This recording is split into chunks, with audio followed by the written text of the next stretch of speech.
સોનામાં રોકાણ કરવાની સ્કીમ આપી લાખો રૂપિયાની ચીટિંગ કરનાર આરોપીને સુરત ક્રાઇમ બ્રાન્ચે ઝડપી પાડ્યો છે। 2022માં સુરતના વેપારી સાથે મિત્રતા કેળવી 30% ઓછા ભાવે સોનું આપવાની લાલચ આપી 99 લાખની છેતરપિંડી કરી ફરાર થયા હતા। આરોપીને કોર્ટમાં રજૂ કરી 13 ઓક્ટોબર સુધીના રિમાન્ડ મેળવવામાં આવ્યા છે। મધુસૂદન ઠક્કરનો ભેટો વૃષિલ પોલીસ સૂત્ર પાસેથી પ્રાપ્ત થતી વિગતો મુજબ 2022માં ભરત ચિનુભાઈ વોરા સાથે થયો હતો।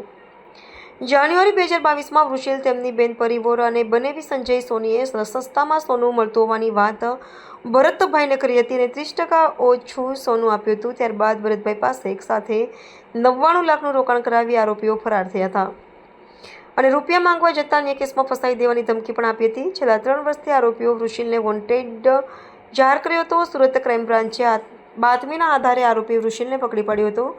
આરોપી વૃષિલ વિરુદ્ધ કોર્ટ દ્વારા વોરંટ પણ ઇસ્યુ કરવામાં આવ્યું હતું। ગુનામાં સાગરિત બનેવી સંજય પાલનપુરમાં લાખો રૂપિયાની ડુપ્લિકેટ નોટ સાથે પણ ઝડપાયો છે।